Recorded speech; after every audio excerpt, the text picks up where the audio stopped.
জীবন কখনোই থেমে থাকে না। জীবন তখনই সহজ হবে যখন অন্যের উপর আশা আর নিজের উপর ভরসা বেশি হবে। যেটা সহজে পাওয়া যায় সেটা হলো কষ্ট, যেটা কষ্টে পেতে হয় সেটা হলো সম্মান, আর যেটা মন থেকে পাওয়া যায় সেটা হলো ভালোবাসা। কাউকে অন্যায়ভাবে কষ্ট দিও না, মনে রাখো চোখের জলের অভিশাপ কিন্তু বড় একটা কঠিন জিনিস। তো যাই হোক, হ্যালো এভরিওয়ান, গুড মর্নিং। কেমন আছো সবাই? আশা করি সবাই ভালো আছো। কাল তো বুধবার ছিল, মে মাসের 1 তারিখ, বরের অফিস ছুটি ছিল, তার জন্য কালকে লেট করে ঘুম থেকে উঠেছি। আর অনেকদিন পরে একটা বড় ব্লগ নিয়ে এলাম। আর কালকের দিনটা না মনে হচ্ছিল না যে বুধবার, কালকে মনে হচ্ছিল যে সানডে। যেহেতু বরের অফিস সানডে ছুটি থাকে, তো আজ লেট করে উঠেছিলাম কালকে, তার জন্য মনে হচ্ছিল কালকে। আর এই গরমে তোমরা কেমন আছো? যে গরম পড়েছে, আমার তো শীতের দিনই ভালো লাগে, গরমের দিন একদম ভালো লাগে না। আর সকালে করেছিলাম কুলেখাড়া, ডাক্তার আমাকে বলেছিল কুলেখাড়া খেতে, আর এটা আমি একদিন পর পর খাই।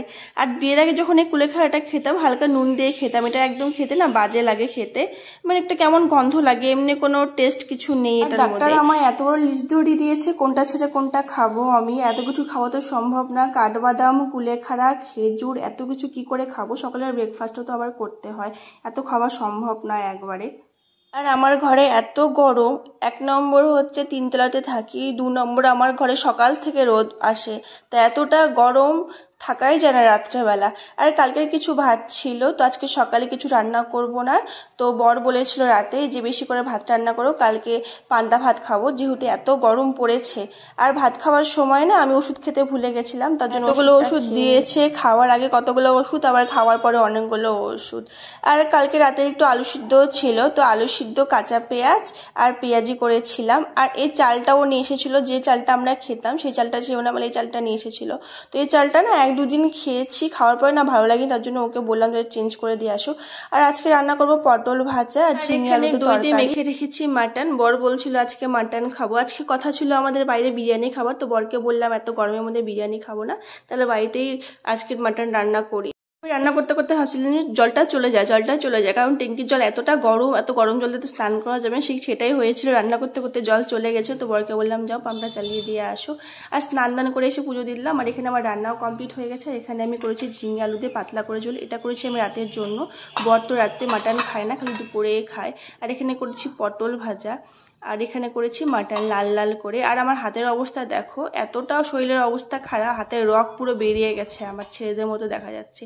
আর মাটনটা করেছি পাতলা করে ঝোল, বেশি স্পাইসি করে করিনি, হালকা মশলা দিয়ে করেছি পাতলা করে। আর মাটন না পাতলা করে ঝোলই ভাল লাগে। আর দুপুরে খেয়ে দিয়ে একটু ঘুমিয়েছিলাম, আর বিকেলে বেরিয়েছিলাম একটু মার্কেটে, যেহেতু সামনে আমার একটা ফ্রেন্ডের বিয়ে আছে। আর আমার বরের তো 1 তারিখে স্যালারি ঢুকে যায়, আমার বরের 1 তারিখে স্যালারি ঢুকলে আমি 2 তারিখে চলে যাই কেনাকাটা করতে। তো কিছু না কিছু নিবই আমি মলে গেলে। আর ওরকম বিশেষ কিছু পছন্দ হয়নি, খালি দুটো কুর্তি নিয়েছিলাম। সানডে করে তো আমি বাইরে থেকে বেরোবই, এমনি সময় তো বাইরে থেকে বেরোনো হয় না, তার জন্য রোববার করে একটু বেরোই। আর গেলে যা দরকার থাকে সেটাই কিনতে বেরোই, এমনি আমাদের ওরকম ঘোরা হয় না। সপ্তাহে একটা দিনই ছুটি পাই, সেদিন তো একটু বাড়িটা রেস্ট করতে হবে।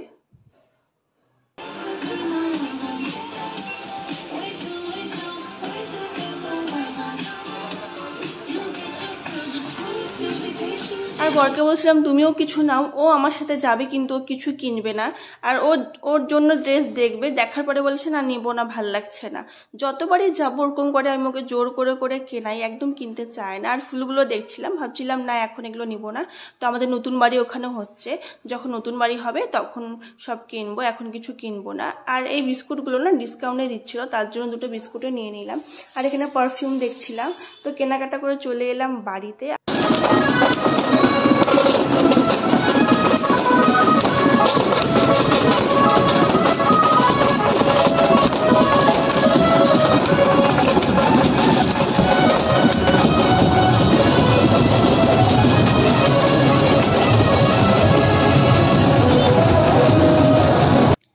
আর আমি তো কিছু খাইনি, বর মলের সামনে খেয়েছিল লস্যি। আর বাড়িতে এসে আবার স্নান করছি, যেহেতু এত গরম। আর সকালের জন্য রান্না করবো বলে সবজি কেটে রাখছিলাম, আমি তো রাতেই সবজি কেটে রাখি।